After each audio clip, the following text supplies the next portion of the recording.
Hi, it's time for another verb of the day. Today's verb is suffer. Let's take a look at some of the definitions or ways that we use this verb. The first way you might hear suffer used is to mean to experience or be subjected to something that is bad. This particular meaning is very broad, it's very big, and it's a bit subjective, meaning it's open to interpretation. What I think is bad might not be something that you find to be bad.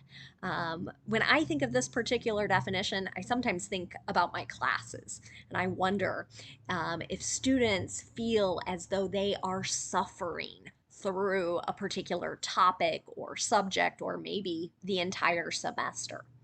Now, I don't think all of my students are experiencing something bad, but I know during my time as an instructor, some students have definitely felt this particular verb and this first meaning for it.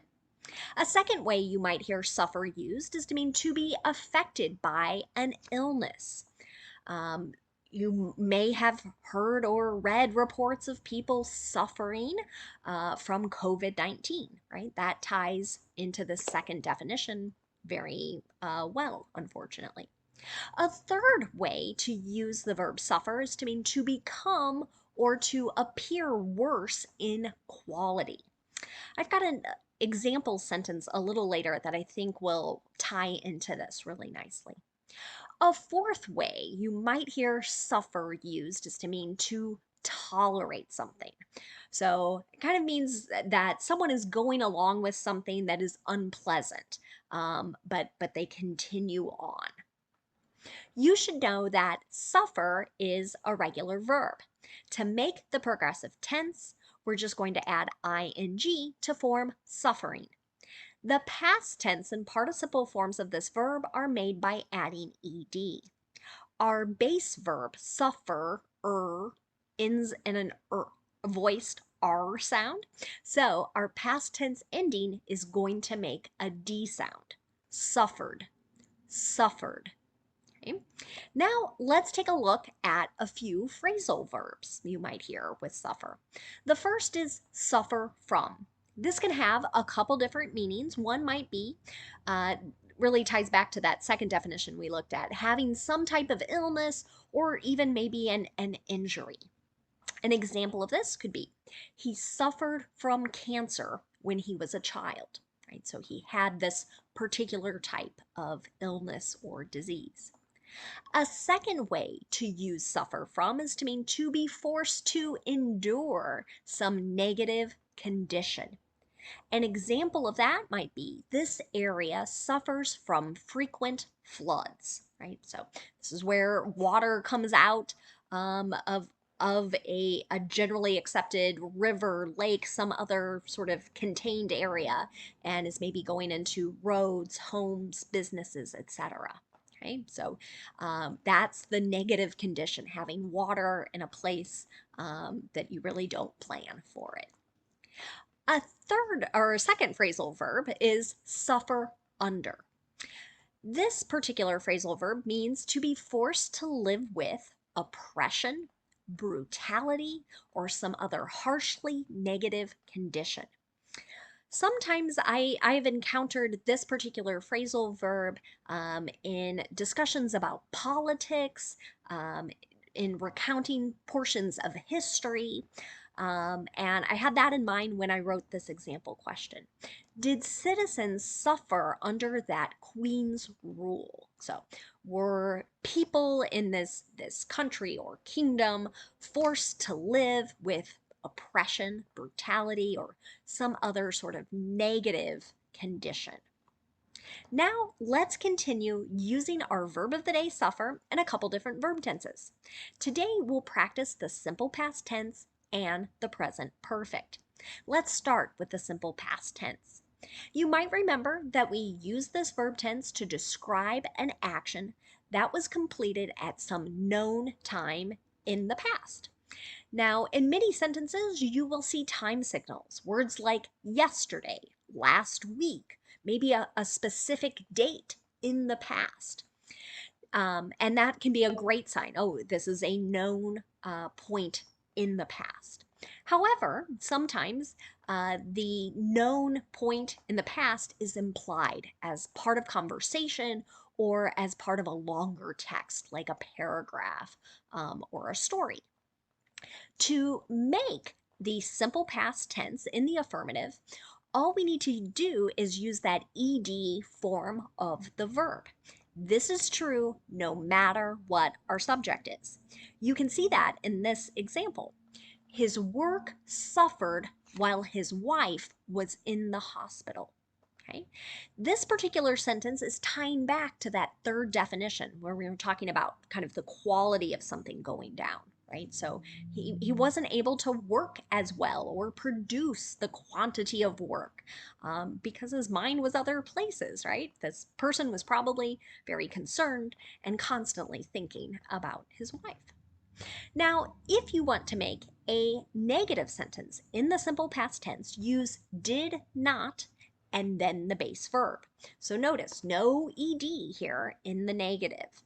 An example of this, they didn't suffer any injuries during the accident yesterday.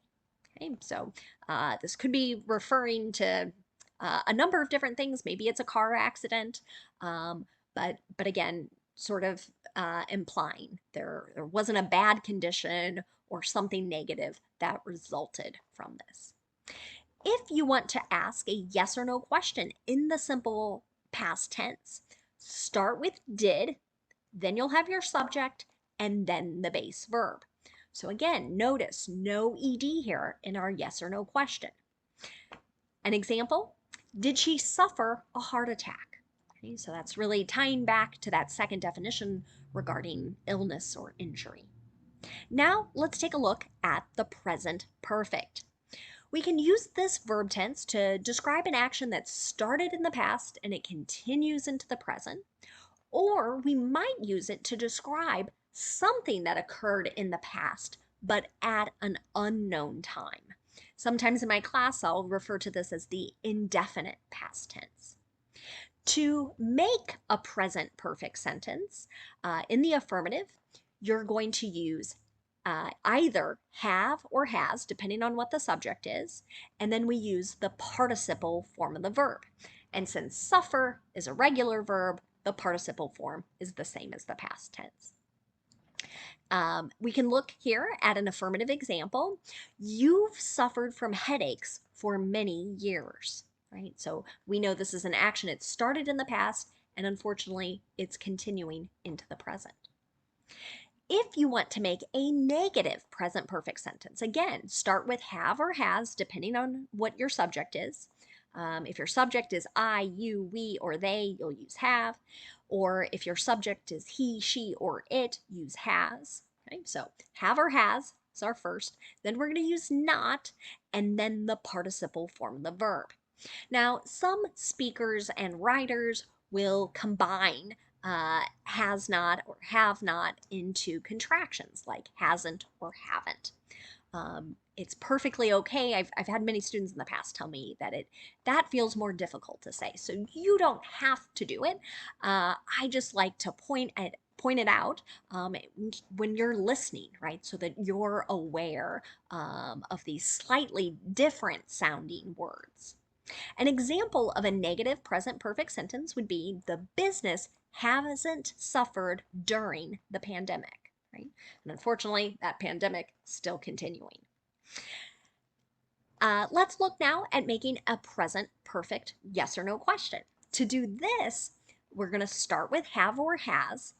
That will depend, of course, on what our subject is, and the subject's going to come next.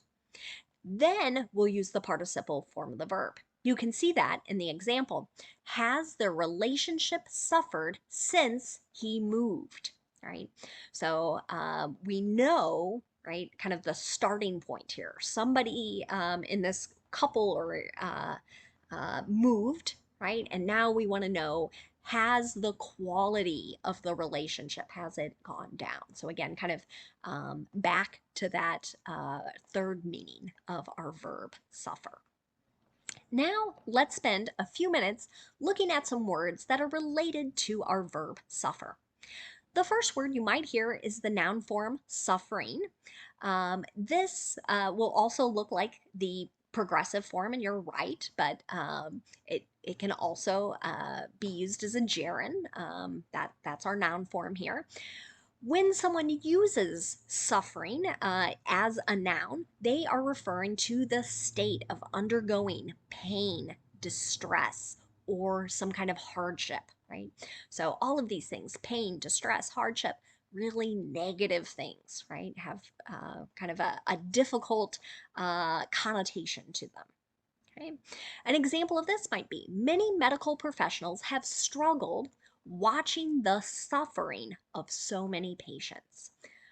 This sentence, unfortunately, I think still continues to be true because people continue to contract COVID-19 and have very severe complications to it, particularly when they are not vaccinated. So, another related word you might hear is the noun sufferer. This is a person who is affected by some type of illness or injury. An example of how you might hear this and how I've heard it so many times in various TV commercials, are you an allergy sufferer? Right? So, are you a person who is affected by allergies? Right? And if you hear a sentence like this in a TV commercial, the next thing you're going to hear is, we have a medication that's going to help you with your allergies. The next word we'll look at is the adjective sufferable. Now, I've had students tell me in the past that this word can be a bit confusing. So, sufferable is really tying back to that fourth definition of the verb suffer, so to tolerate something. So, if something is sufferable, it is able to be tolerated.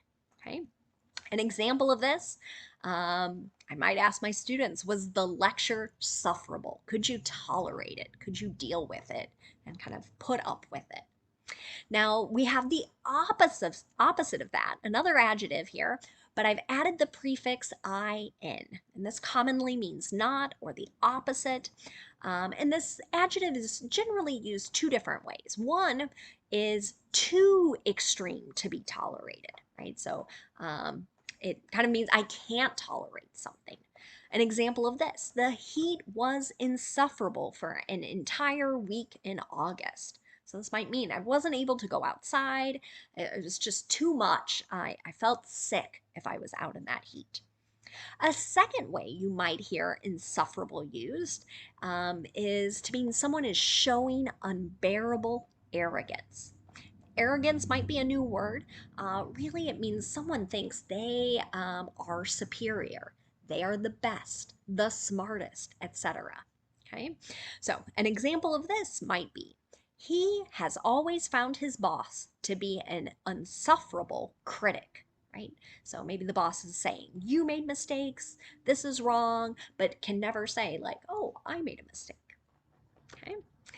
Thanks so much for watching today's video. I hope you have a great day.